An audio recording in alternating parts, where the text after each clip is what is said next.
है doctor Atul Mishra. Founder director Brahma IAS school legend of Allahabad सम्मान से इलाहाबाद से हिंदी माध्यम में टॉपर सहित 40 से अधिक IAS और 300 से अधिक PCS अधिकारियों का चयन हो चुका है। आपके अथक प्रयास से इलाहाबाद ने एक नया आयाम पाया है। हिंदुस्तान दैनिक आपके इस परिश्रम और लगन को नमन करता है।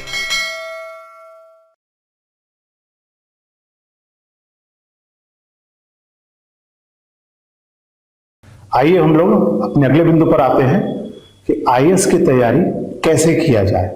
मुख्यतः होता यह है कि जीवन में बहुत सारे हम लोग चीजें पढ़ते हैं, समझते हैं, सुनते हैं, लेकिन कभी कभी मैंने अपने अध्ययन करने के बाद पढ़ने के दौरान मैं कुछ सफेद झूठ पर बातचीत करता हूं। मतलब कुछ चीजें हमें इस तरह बताई जाती हैं जो वास्तव में होती नहीं है, लेकिन बताई इस तरह जाती है कि हम उसको स्वीकार कर लेते हैं। जैसे मैं एक लाइन आपने बहुत सुनी होगी, जो जीता वो सिकंदर, अंत भला तो सब भला।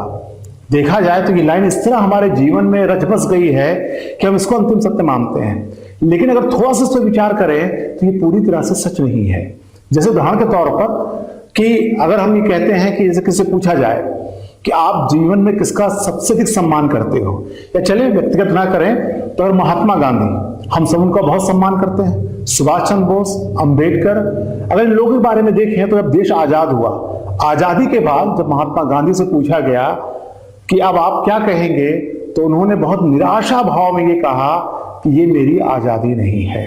उसी तरह सुभाष चंद्र बोस, उन्होंने इतनी मेहनत किया, आजाद हिंद सेना में सहयोग किया, ठीक, सेकंड वर्ल्ड वॉर में पूरे समय लगे रहे, लेकिन अंततः जो है वो आजादी के समय आजादी नहीं मिल पाई उनके समय में। उन्होंने कहा था तुम मुझे खून दो, मैं तुम्हें आजादी दूंगा, लेकिन फिर भी आजादी तक वो नहीं रहे पूरा। भगत सिंह का उदाहरण है, अंबेडकर जिस समानता को लाना चाह रहे थे वो उनका लक्ष्य नहीं पूरा हो पाया था उसमें आजादी के समय, लेकिन फिर भी हम उनको महान क्यों मानते हैं? इसका मतलब देखा जाए तो इन सभी लोगों ने जीवन का लक्ष्य पाया, लक्ष्य तय किया, वह पूरी तरह से नहीं मिल पाया, लेकिन फिर भी हम इनको महान मानते हैं। उसी तरह हम इस बारे में विचार करें कि क्यों महान मान रहे हैं, इसका मतलब हमें एक फार्मूला मिलता है। तो बहुत अध्ययन करने के बाद आप भी इसको समझ सकते हो, महसूस कर सकते हो कि किसी व्यक्ति को महत्व इस बात में नहीं होता है कि उसने जीवन में सफलता कितनी पाई, महत्व इस बात में होता है कि उसमें जो क्षमता थी क्या उसने उसका प्रयोग कर दिया। हर व्यक्ति का क्राइटेरिया भी है। फिलोसोफर अरस्तू कहता है कि संभावनाओं को वास्तविकता में बदलना विकास कहलाता है। हम इन सब का सम्मान क्यों कर रहे हैं? वो इसलिए कर रहे हैं क्योंकि इन सभी में जो कुछ क्षमता थी, महात्मा गांधी जो कुछ कर सकते थे, सुभाष चंद्र बोस जो कुछ कर सकते थे, उन्होंने वो किया, भले उन्हें सफलता मिल पाई या नहीं मिल पाई। इसलिए जब हम इस विषय पे आ रहे हैं कि IAS की तैयारी कैसे किया जाए, तो पहली चीज यही देखना होगा कि हमारे जो भी क्षमताएं हैं, जो भी योग्यता है, उसको अगर हम पूरी तरह से लगा दे रहे हैं तो हम अपने लक्ष्य की ओर आगे बढ़ सकते हैं। सरलता समझाने के लिए इसको मैं दो पक्षों में बांटता हूं। कैसे का? एक है बाह्य पक्ष और दूसरा है आंतरिक पक्ष। बाह्य पक्ष में पाठ्यक्रम आता है जिसका संबंध आपके ज्ञान से है। इसको भी हम संक्षेप में मैं यहां जिक्र कर दे रहा हूं। प्रारंभिक परीक्षा होती है, उसमें 2 पेपर होते हैं, फर्स्ट पेपर और सेकंड पेपर। इन दोनों पेपरों में मिलाकर ऑब्जेक्टिव सवाल होते हैं, वैकल्पिक प्रश्न होते हैं जिसमें इतिहास, भूगोल, राज व्यवस्था से जुड़े प्रश्न होते हैं, गणित, रीजनिंग, इस तरह की चीजें प्रारंभिक परीक्षा में होती है। मुख्य परीक्षा डिस्क्रिप्टिव होता है, इसमें आपको विस्तार से लिखना पड़ता है। इसमें एक पेपर होता है सामान्य अध्ययन का, जिसके 4 पेपर होते हैं। एक वैकल्पिक विषय लेना पड़ता है, इसके साथ आपको भाषा ज्ञान होना चाहिए, और फिर निबंध की तैयारी अलग से की जाती है। तो मुख्य परीक्षा में इन चीजों पे आपको अध्ययन करना होता है, और अंत में साक्षात्कार होता है जिसमें आपका व्यक्तित्व परीक्षण किया जाता है। मुख्यतः ये पाठ्यक्रम के तौर पर हम लोग इसमें शामिल होते हैं।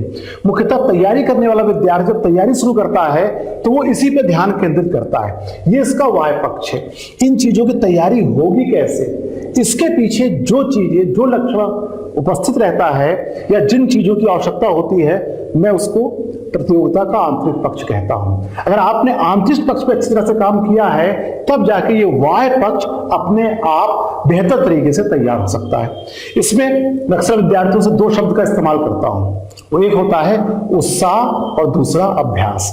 देखिए, प्रतियोगिता है, प्रतियोगिता सिर्फ नॉलेज नहीं होती है। ज्यादातर आपने प्रतियोगिताओं को देखा होगा, जैसे भाग मिल्खा भाग फिल्म में आपने देखा होगा, वो हारता कहाँ है? जब वो भावनात्मक रूप से कमजोर पड़ता है। और बहुत सारे फिल्में हैं, बहुत सारे रियल स्टोरी हमारे सामने है, जिन लोगों ने बड़े काम किए हैं उनमें प्लस पॉइंट ये किया था कि भावनात्मक रूप से बहुत अधिक मजबूत थे और उन्होंने अंतिम समय में भावना का इस्तेमाल बेहतर ढंग से किया है। तो इसको समझने का करते हैं। उत्साह पहली चीज है, जो बनना चाहते हैं वो महसूस करो।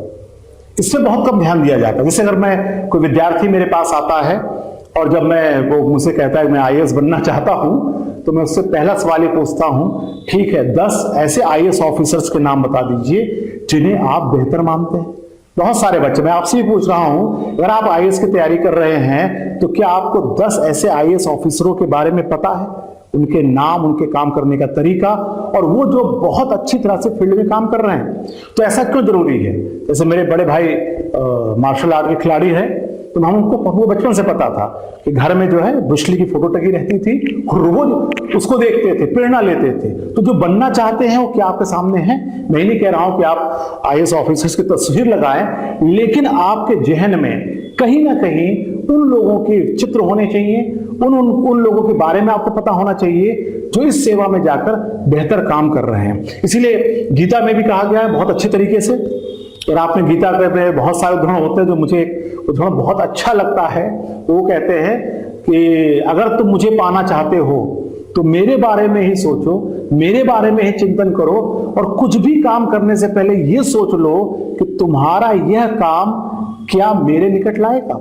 उसी तरह सिविल सर्विसेज की तैयारी करने वाले विद्यार्थी के लिए बहुत जरूरी है कि वो अपने को भावनात्मक रूप से मजबूत करे, और भावनात्मक रूप से मजबूत करने का सही तरीका यही होता है कि जो बनना चाहते हैं वो महसूस करें। अब यहां पर महसूस करने का लॉजिक क्या है? ऐसा नहीं, जैसे मुझे एक मजाक में एक हमारा मित्र था, तो उसे आईएएस बनना था, उसने इस लाइन को पढ़ा भी था कि जो बनना चाहते हो महसूस करो।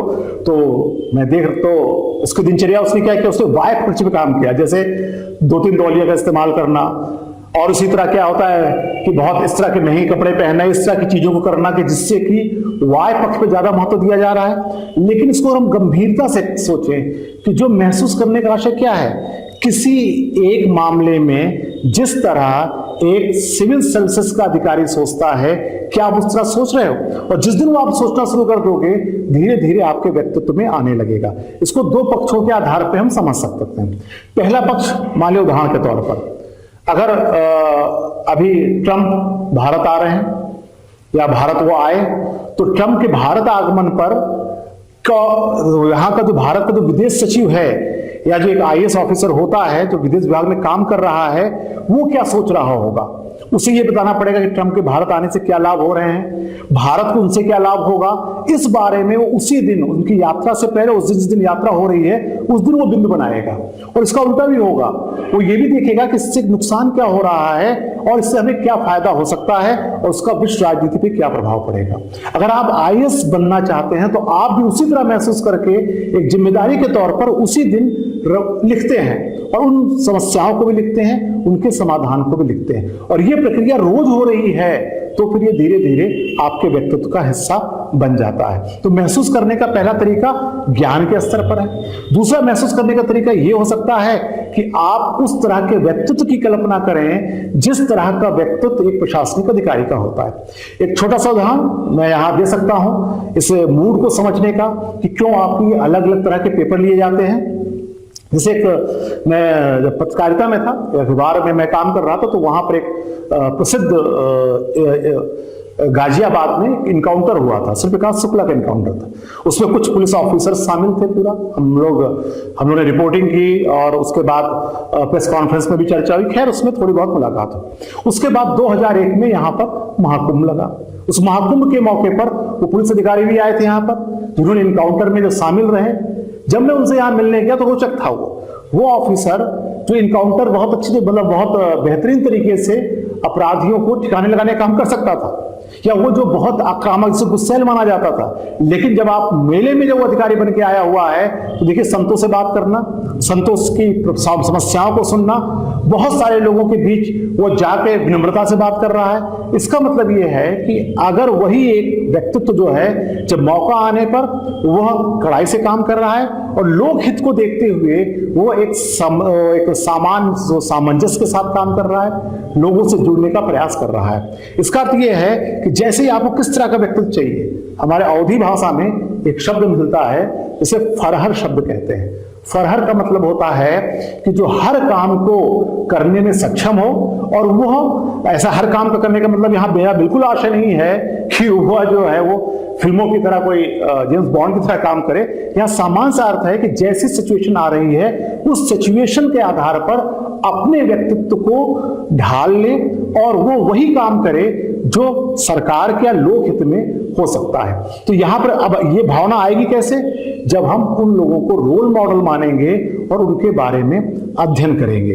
तो अब इसके बाद दूसरा पक्ष आता है। दूसरा पक्ष ये आता है कि ताकत कहां है, थोड़ा सा इसको समझने की जरूरत होती है। और मुझे लगता है कि बहुत सारे जिन लोगों ने बड़े काम किए वो बड़े काम इसलिए कर पाए कि उन्होंने उसमें वो लॉजिक ढूंढ लिया और अपनी भावनाओं को जोड़ लिया जो उस काम की चुनौती को बहुत अच्छी तरह से स्पष्ट करता हो।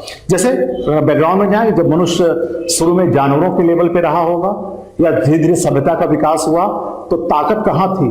शारीरिक मसल्स पावर की बात होती थी। सेनापति वो बनता था जिसके पास शारीरिक क्षमता ज्यादा है। बौद्धिकता के विकास के साथ जब अब उसके पास पावर किसके पास आ गई? जो ज्यादा बौद्धिक हो गया, तो बुद्धि का ज्यादा इस्तेमाल कर रहा है। लेकिन मैं यहां कहना चाहता हूं कि शारीरिक शक्ति, बौद्धिक शक्ति के बाद अब जो दौर आ गया है वो दौर है भावना का। पावरफुल आदमी वो है जो जितना ज्यादा भावना से युक्त है। अगर जैसे इसको उदाहरण के तौर पर, यदि आप इस तैयारी इसलिए कर रहे हो कि मेरा जीवन अच्छा हो जाए, मैं व्यक्तिगत रूप से बहुत अच्छा हो जाऊं, तो फिर आपके भावना का स्तर थोड़ा सा कमजोर है, कम है, इसलिए आप में हो सकता है उतने आक्रामक तरीके से आप तैयारी ना कर पाए। यदि आप इसलिए पढ़ाई कर रहे हो कि मैं अगर बेहतर हो गया, यदि मैंने इस पद को पा लिया तो मेरे आसपास के क्षेत्र, गांव, जिला को बेहतर हो जाएगा, तो थोड़ा सा ऊपर हुआ। लेकिन जिस दिन आप ये प्लान कर लेते हो कि नहीं, मुझे ये सर्विस इसलिए करनी है ताकि मैं उन लोगों के काम आ सकूं जो इस विकास के दौर में बहुत पीछे रह गए हैं, इसलिए जितना आप भावना में आएंगे, भावनात्मक रूप से अपने को मजबूत करेंगे, उतने ही पावरफुल हो जाएंगे। हमने बहुत सारी कहानियां इस बारे में आपने सुनी होगी। जैसे उदाहरण के तौर पर आप लोग ये ले सकते हैं कि जब बच्चा जस्ट पैदा होता है तो माँ जो है वो बच्चे के बारे में जब पहली बार माँ बनती है तो बहुत कम जानती रहती है, लेकिन बच्चे से इतना ज्यादा लगाव रहता है कि हजारों सालों का ज्ञान उसे 3 महीने में मिल जाता है। आप 3 महीने बाद मां पूरी तरह से बच्चे के बारे में समझ जाती है, कैसे रो रहा है, कैसे से दूध पिलाना है। और वो ज्ञान आज का नहीं है, हजारों साल का ज्ञान बिना ज्यादा किसी के बताए वो किस लिए जान पा रही है? क्योंकि उसका भावनात्मक रूप से लगाव हो गया है। उसी तरह अगर हम इस सेवा से जाने के बाद, हम क्यों, जो शुरू में चर्चा हुई थी कि हम अगर ये मान लें कि हमें पूरे समाज को बेहतर बनाने के लिए अपना योगदान करना है और भावनात्मक रूप से उन लोगों को महसूस करने लगे जो लोग इस तरह का काम कर रहे हैं, तो ये चीजें हमारे लिए आसान हो जाती है। इसलिए इसका महत्वपूर्ण पक्ष मैं कहता हूं, अपने को भावनात्मक रूप से जोड़ना चाहिए, उन लोगों के बारे में अनौपचारिक रूप से पढ़ते रहना चाहिए जो इस फील्ड में जाकर बेहतर काम कर रहे हैं। अक्सर ये होता है कि जैसे किसी ने इस बार आईएएस टॉप किया, इसका सिलेक्शन हुआ, हम उनसे चर्चा करते हैं, उनसे बातचीत करते हैं, लेकिन बहुत दिनों तक वो मोटिवेशन नहीं बना रहता है। बहुत दिनों तक मोटिवेशन बनाने के लिए आपको उन लोगों को देखना होगा जो लंबे समय से इस क्षेत्र में काम कर रहे हैं और जिनकी इस क्षेत्र में एक अच्छी खासी प्रतिष्ठा भी हो गई है। जैसे अभी एक किताब आई राकेश मारिया की, वो एक सफल आईपीएस अधिकारी रहे, उन्होंने भारत में बहुत सारे परिवर्तन किए, बड़े काम किए। अब जब आप उनको पढ़ते हो, उनके बारे में महसूस करते हो, तो आपके पढ़ने की गति अपने आप तेज हो जाती है। तो ये जो पहला पक्ष है कि उन लोगों को महसूस करो। आपने खिलाड़ियों के बारे में देखा होगा, तेंदुलकर का इंटरव्यू सुना होगा। तेंदुलकर ने जब तक किसी को बैटिंग करते हुए नहीं देखा होगा, तेंदुलकर के आदर्श रहे हैं, गावस्कर रहे होंगे। अब तेंदुलकर को देखकर बहुत सारे लोग, जो नए नए टीम में व्यक्ति शामिल होता है, वो कहते हैं, जब उनसे पूछा था आपके आदर्श कौन रहे हैं, तो उन खिलाड़ियों को मानते हैं जो वो फील्ड में काम कर रहे हैं। इसलिए आप अपनी जीवनचर्या ऐसे बना लीजिए ताकि आप जो है हमेशा भावनात्मक रूप से एक अच्छा महसूस करें और ये भी महसूस करते रहें इस लक्ष्य को इसलिए पाना जरूरी है ताकि मैं पूरे समाज के काम आ सकूं। अब इसके साथ आता है अभ्यास का मामला होता है। प्रतियोगिता निरंतरता से जीतते हैं। आपको बहुत सारे लोग मिल जाएंगे। मेरा विद्यार्थी है एसडीएम, वो कहता है सर मैं थोड़ा सा पढ़ने में कमजोर था इसलिए मैं एसडीएम बना, और जो लोग पढ़ने में बहुत प्रतिभाशाली थे वो एसडीएम नहीं बना, वो शायद छोटे पद पे गए। ऐसा क्यों हुआ? वो कह रहा था कि लेकिन मेरे में खास बात थी कि मुझे ये पता चल गया था कि ये प्रतियोगिता निरंतरता से निकलती है, अभ्यास से निकलती है। कभी कभी आपने देखा जो बहुत प्रतिभाशाली लोग हैं वो इस सेवा में कम सफल हो पाते हैं। उसकी वजह कि अगर प्रतिभाशाली है साथ में वो निरंतर अभ्यास कर रहा है तब जाकर हम इसे मान लेते हैं कि वो सफलता की ओर आगे बढ़ सकता है। बहाने बहुत हो सकते हैं। जैसे अगर आपने कभी, मैं कहता हूं कि अक्सर जो तैयारी करने वाले बच्चे हैं क्योंकि वो भूल जाती है पढ़ने का गेम नहीं, पढ़ना जरूरी है, ये नॉलेज बहुत जरूरी है, लेकिन मुख्यतः ये किस बात पर केंद्रित होता है कि जो प्रतियोगिता के जो बेसिक कॉन्सेप्ट हैं, क्या आपको ये पता है या प्रतियोगिता जीतते जो लोग हैं वो कैसे जीतते हैं? इसका बड़ा सरल सा उदाहरण है, एक किसी खिलाड़ी को देख के सोच सकते। कोई प्रतियोगिता शब्द का जो सही आशय होता है वो उन खिलाड़ियों से संबंधित है।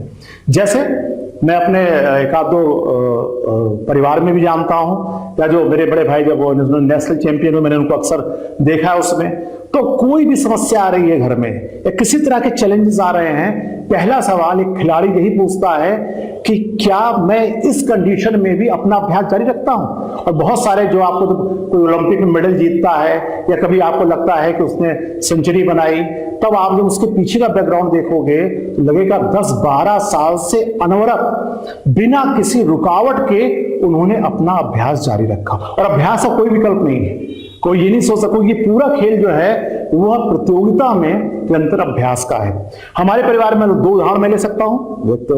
एक ये ले सकता हूं कि हमारे घर में शादी पड़ी, शादी पढ़ने के दौरान भी मैंने देखा जो परिवार में एक या दो लोग खिलाड़ी थे वो सुबह उठ के अपनी प्रैक्टिस कर लेते थे। उनको लगता था कि शादी के दौरान मैं अपनी प्रैक्टिस नहीं हो पाएगी, तो सुबह 4 बजे से उठ के 8 बजे तक प्रैक्टिस करके फिर वो काम करते थे। कोई बहुत गंभीर रूप से बीमार भी पड़ गया है तो जो खिलाड़ी थे जिन्होंने लगातार खेल रहे हैं वो सुबह अपनी प्रैक्टिस करने के बाद ही उस सेवा में लगते थे।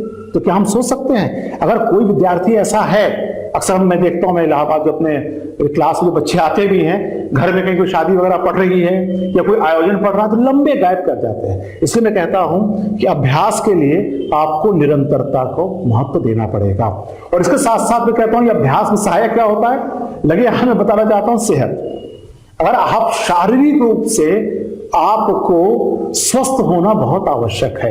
ये एक प्रतियोगिता है। अक्सर हमने देखा होगा, आप भी ये महसूस कर सकते हैं, बहुत सारे बच्चे जो है लंबे बीमार पड़ जाते हैं। जब तैयारी शुरू करते हैं तो इस बात पे बहुत ज्यादा ध्यान नहीं देते। विशेषकर मैंने देखा है कि ऐसे विद्यार्थी जो मध्यम वर्गीय हैं या निम्न मध्यम वर्गीय हैं वो बच्चे अपनी सेहत को लेकर बहुत जागरूक नहीं रहते। जो बच्चे मेरे सिलेक्ट होते हैं, आईएएस ऑफिसर बनते हैं, अक्सर जब वो मिलने आते हैं तो मैं उनसे ये पूछता हूं कि तुम्हें नया क्या नजर आ रहा है, तुम्हें ऐसा क्या नजर आया जो वहां जाकर तुम्हें और साथियों को मिलने से आया।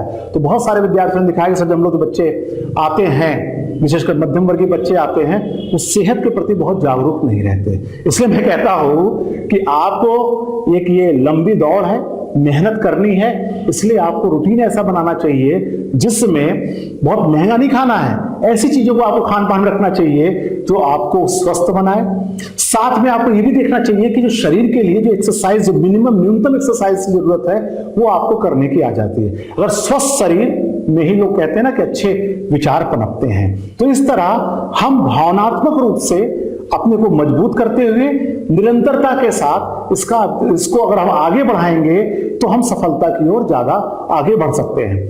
इसका एक उदाहरण, जैसे मान लिया कमरे में कोई बच्चा बैठा हुआ है, छोटे से उदाहरण दे लें, वो अगर उसे नींद आ रही है, उसे ये लग रहा है कि मुझे कुछ नौकरी चाहिए, मुझे कोई नौकरी करनी, अपने लिए पढ़ रहा है, तो हो सकता है कि कोई नौकरी मिलने को पढ़ाई तैयारी छोड़ दे पूरा, तो उसे लग रहा है यार अपने जीवन चलाना है तो कुछ भी किया जा सकता है, तो उसको नींद आ सकती है। बगल में एक बच्चा ऐसा पढ़ रहा है कि नहीं, मेरे सिलेक्शन से, मेरे मेहनत से मेरे परिवार का, मेरे आसपास समाज का और यहां तक कि बृहद रूप में इस देश का भला होगा तो शायद उसको नींद नहीं आएगी। महात्मा गांधी कहते थे कि जब उनके सामने वकालत का लक्ष्य था, बहुत छोटा लक्ष्य था, लेकिन जिस दिन उन्होंने तय किया कि देश को आजाद करना है, उनकी क्षमता बहुत ज्यादा बढ़ गई। हमें अभी जैसे सुभाष चंद्र बोस जी का जिक्र किया था, उन्हें IAS एग्जाम उन्हें क्वालिफाई किया, उसकी मेहनत के बजाय जिस दिन उन्होंने सोचा होगा कि मुझे अंग्रेजों को हराना है, और अंग्रेजों क्यों हराना है, क्योंकि उनको पूरे देश से बहुत लगाव था, तो उनकी कार्य क्षमता में बहुत ज्यादा बदलाव आ गया। तो इस तरह हमें तैयारी के दौरान एक सरल ढंग से भावनात्मक रूप से अपने को मजबूत करते हुए निरंतर अभ्यास के द्वारा हम इसे पा सकते हैं। और ये बात हर चीज में लागू होती है, वो होती है तकनीक, कि जैसे जैसे तकनीक में बदलाव हो रहा है उस तरह आपको बदलना होगा।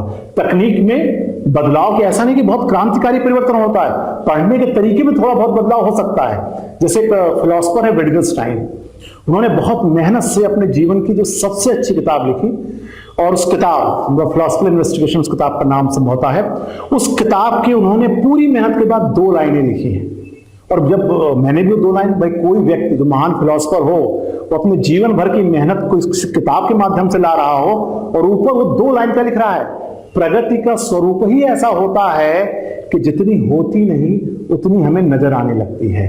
ये बात मैं क्यों कहना चाह रहा हूं, ऐसा नहीं है कि तकनीक में लगातार बदलाव होने से बहुत क्रांतिकारी परिवर्तन हो गया है, परिवर्तन करना है, लेकिन मूल बात जो प्रतियोगी स्वभाव है, जिसे मैं 3 शब्दों में व्यक्त करता हूं अपने इंस्टीट्यूट में भी, ज्ञान, भावना और अभ्यास, ये उसके आधार बने रहेंगे।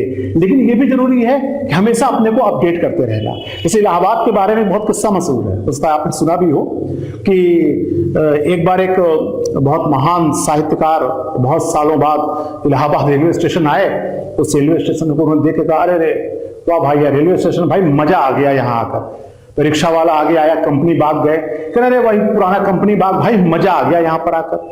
फिर वो इलाहाबाद विश्वविद्यालय में गए। विश्वविद्यालय में जब पहुंचे तो वहां पे एक लड़का और लड़के साथ चले जा रहे थे। उनको जाते हुए देख के उनके मुंह से निकल गया, अरे अरे वही पुराना इलाहाबाद भाई, वही पुराने लैला मजनू भाई, देख के मजा आ गया। अब ऐसा उन्होंने बोला तो लड़का लड़की जा रहे रुक गए। उन्हें गुस्से में कहा कि हम लोग लैला मजनू नहीं हैं, हम लोग आपस में कजन हैं। तो उनके मुंह से निकल गया, अरे वही पुराने बहाने भाई, मजा आ गया इलाहाबाद आकर। उसने लिखा कि इलाहाबाद जैसे शहरों ने अपने बहाने तक नहीं बदले, तो बदलते दौर में तकनीक जो दौर बदल रहा है उसमें कैसे बदलेंगे। कहने का मतलब यह है कि प्रतियोगी परीक्षा की तैयारी करते समय सबसे बड़ी बात यह होती है, जो अपडेट हो रहा है, जो चीजें बदल रही हैं, हमें उस पर बहुत ध्यान केंद्रित करने की आवश्यकता होती है। अभी जैसे कई बच्चे कहते हैं कि एक मान लीजिए विद्यार्थी कहते सर वो पुराने जो विद्यार्थी टॉप किए थे या वो जो लड़का सिलेक्ट हुआ उसका नोट्स, अक्सर मैं जो बच्चे का नोट्स अभी करंट बैच को देता हूं तो बच्चे जो है वो परेशान हो जाते हैं, कह रहे सर ये तो बड़ा पुराना लग रहा है। तो मैं बच्चों से यही कहना चाह रहा था, अगर 2 साल पहले किसी ने कोई नोट्स पढ़ के टॉप किया है तो 2 साल आते आते वो बदलाव हो गया है। आपको हर दिन अपने को अपडेट करते हुए, तकनीक को बदलते हुए आगे बढ़ना चाहिए। इसीलिए मैंने आज के दिन इस विषय को ज्यादा नहीं लिया, पाठ्यक्रम को, ये पूरा अलग से एक मैं वीडियो बना लूंगा, एक लेक्चर दे लूंगा जिसमें इस पे एक एक पेपर पे अलग अलग लोग बातचीत करेंगे, तैयारी कैसे होगा। लेकिन इस वीडियो में मैं जो बताना चाह रहा हूं, अक्सर बच्चे इस चीज को इग्नोर कर रहे हैं। इसलिए आप ऐसे IAS ऑफिसर्स को लिस्ट बना लें, उनको महसूस करें, उनके बारे में पढ़ते रहें। इसके साथ साथ आप ये देखें अपने को IAS क्यों बनना चाहते हैं, उस भावनाओं के रूप से प्रबलता से महसूस करें, निरंतर उसमें अभ्यास करते रहें, और जैसे जैसे तकनीक का बदलाव आ रहा है उस तरह बदलाव करने की आवश्यकता रहती है। इसमें पहले इस लेक्चर में मैं अंत में मुझे लगता है कि एक गौतम बुद्ध के 2 बातों से मैं इसे समाप्त करना चाहूंगा। गौतम बुद्ध जब पूरी शिक्षा दे लेते थे तो अपनी शिक्षा में दीक्षांत समारोह में वो 2 चीजों पे बातचीत करते थे, जो मैं आपके इस लेक्चर में बात कर रहा हूं। जैसे वो बच्चों से कहते थे कि जाओ और मैदान से पत्ते बटोर लाओ। तो बच्चा जो है वो पत्ते बटोरता था, तो पूछते थे कि कोई ऐसा विद्यार्थी है जो पूरे पत्ते बटोर लाया? कोई विद्यार्थी नहीं मिलता था। तो वो कहते थे ये अंतिम ज्ञान जरूर सबको समझ लेना चाहिए, जीवन में अथाह ज्ञान है, मैदान में अथाह पत्ते, बहुत सारे पत्ते हैं। कोई एक व्यक्ति चाहे पूरे पत्तों को बटोरना तो नहीं बटोर सकता है। उसी तरह जीवन को संचालित करने के लिए जितने ज्ञान की आवश्यकता है उतना ज्ञान लेकर आगे बढ़ना चाहिए। यह बात प्रतियोगी परीक्षा के लिए बहुत लागू होती है। ऐसा नहीं कि समस्त ज्ञान आपको पढ़ना है, लेकिन हां, आपके सफल होने के लिए आपके पाठ्यक्रम के अनुसार जितने ज्ञान की आवश्यकता है उतने ज्ञान लेकर आपको सफलता की ओर आगे बढ़ना चाहिए। और अंतिम उनका बहुत प्यारा शिष्य था आनंद। जब वो पूरे सवाल जवाब हो जाते थे तो अपने विद्यार्थियों से कहते, कुछ पूछना चाहो? तो आनंद अक्सर सवाल पूछता था। आनंद ने पूछा कि आपने हमें ज्ञान दे दिया है, अब ये ज्ञान लेकर मैं जाऊं, अगर किसी गांव में गया, लोगों ने गांव में घुसने नहीं दिया तो मैं क्या करूंगा? तो गौतम बुद्ध कहते थे कि उनको धन्यवाद देना कि सिर्फ उन्होंने गांव में घुसने नहीं दिया, कम से कम मारा पीटा तो नहीं। तो फिर आनंद ने सवाल किया, यदि मार पीट दे तो फिर उन्होंने कहा, फिर धन्यवाद दो, कम से कम हड्डी हड्डी तो नहीं तोड़ी। फिर आनंद ने किया, समझ लो अगला सवाल क्या होगा। आनंद ने ये सवाल किया, अगर हड्डी तोड़ दे तो फिर धन्यवाद देना, कम से कम जान से तो नहीं मारा। तो फिर आनंद ने कहा, अगर जान से मार दिया तो गौतम बुद्ध कहते थे तो कहानी खत्म। मतलब तो अब वहां से मेरी कहानी शुरू होती है कि वो तुम्हारे कर्मों के अनुसार तुम्हें बेहतर योगदान के लिए प्रशंसित किया जाए, या फिर वो तुम्हारे सीमा रेखा के बाहर चला गया। तुम्हें अपनी तरफ से मेहनत करने की आवश्यकता है। और वो इसीलिए मैं कहना चाहता हूं अंत में कि अगर आप कोशिश कीजिए, किताबें पढ़िए, अलग अलग नोट्स का इस्तेमाल कीजिए, लेकिन फिर भी मैं उसी तरह कहना चाह रहा हूं, यदि कहीं भी दिक्कत हो तो फिर वो हम है ही हैं, और हम लोग इस क्रम को आगे बढ़ाते हुए देखेंगे कि तैयारी अलग अलग कैसे की जा सकती है। धन्यवाद।